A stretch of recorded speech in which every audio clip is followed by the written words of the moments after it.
तो उसके लिए सबसे बड़ा दिन होता है जब उसके यहाँ कोई रोगी हो, गंभीर बीमारी का रोगी हो और वो ठीक हो जाए। उससे बड़ा उसके लिए कुछ नहीं हो सकता है। और मुझे बड़ी खुशी है कि 4 जगह आपके शरीर में गांठें थी, इतना 4 स्टेज का कैंसर था और इतना एग्रेसिव होने के बावजूद भी 6 महीने में आज उसकी जो रिपोर्ट है वो बिल्कुल क्लीन हो गई है। बिल्कुल ये पेट स्कैन है और नॉर्मल आ गई है, बड़ी खुशी है अब। लेकिन जो ये बीमारी है कैंसर, ये साधारण बीमारी नहीं है। ये एक बार ठीक होना इसका ये अर्थ नहीं है कि आप पूर्ण रूप से जीत गए हैं।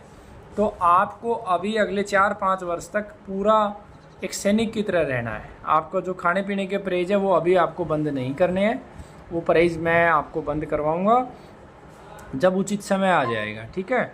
दूसरी बात, आपको कुछ विशेष ध्यान रखने हैं।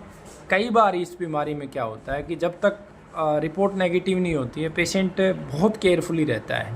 रिपोर्ट नेगेटिव होने के बाद पेशेंट केयरलेस हो जाता है, लापरवाह हो जाता है। तो उसमें जब दोबारा ये बीमारी होती है तो उसको रिकवर करना बहुत मुश्किल होता है। तो लापरवाही बिल्कुल नहीं करनी है। जो परहेज आप ले रहे हो सेम परहेज आपको रखने हैं। साथ में कुछ प्लांट जो आपकी जिस प्रकार का एग्रेशन का वो है उसमें कुछ प्लांट मैं आपको ज़रूर सजेस्ट करूँगा, उनको अब आप ज़रूर लेना, क्योंकि मैं धीरे धीरे अगले महीने से आपकी दवा की डोज कम करूँगा और प्लांट पे आपको लेके जाऊँगा, क्योंकि ज़िंदगी भर दवा देना उचित नहीं है, वो कोई ट्रीटमेंट नहीं होता है। तो प्लांट के ऊपर शिफ्ट करूँगा। तो उसमें आपका जो सबसे महत्वपूर्ण प्लांट है जो आपका बीमारी है उसमें सबसे अच्छा काम करता है गुड़हल का फूल। तो गुड़हल का फूल आपको अब खाना ज़रूरी है, ठीक है। गुड़हल का फूल खाइए। उसके बाद आपको सहजन, मोरिंगा, वो आप किसी भी रूप में खाइए। उसके पत्ते खाइए, उसकी सब्ज़ी बना के खाइए, उसका पाउडर बना के खाइए, उसकी छाल को लीजिए, उसकी फली को लीजिए। सब कुछ आपके लिए अमृत है। उसकी इवन जड़ तक भी आपके लिए बहुत अच्छी है। उसके बाद आपका एक आता है सांटा, हमारे यहाँ बोलते हैं सांटा से उच्च क्वालिटी का होता है पुनर्नवा।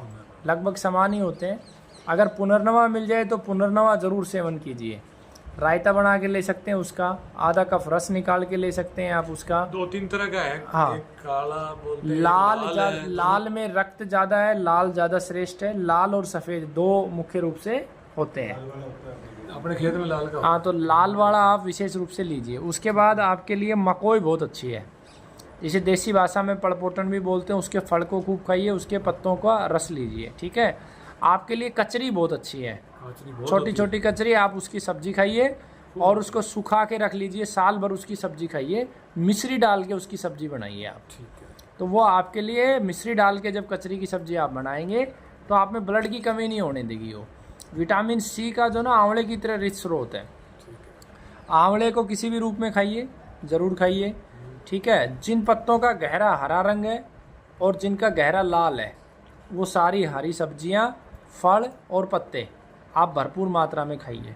सबसे बड़ी दवा है खुश रहना। वैसे आप खुश हैं और खुश रहिए, खुशी जहाँ से मिले उसे लेते रहिए। दूसरे को भी अगर कुछ सहयोग कर सकते हैं अपने जीवन में तो वो भी आपको अनंत खुशी देगा।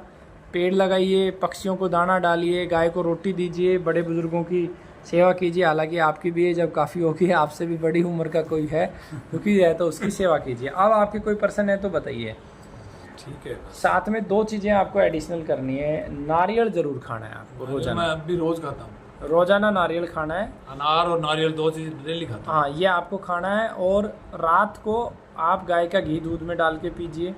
नारियल का शुद्ध तेल अगर निकलवा लेते तो 1 चम्मच नारियल का तेल मुंह में रखिए और काफ़ी देर तक मुंह में रखिए। उसको घुमाइए, फिर एक एक बूंद करके लेके जाइए।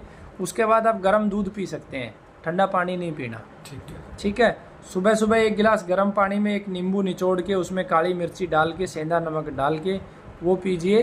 काली मिर्ची आपके शरीर के सारे गंद को बाहर निकालेगी, ठीक है। सब्जी जो खाएं उसमें नींबू निचोड़ के खा सकते हैं, वो विटामिन सी का भी स्रोत है और आपका अच्छा पाचन भी करेगी। नींबू नहीं है तो आंवले का रस या पाउडर प्रयोग कर सकते हैं। कोई पर्सन आपका? नहीं, ठीक है, ठीक।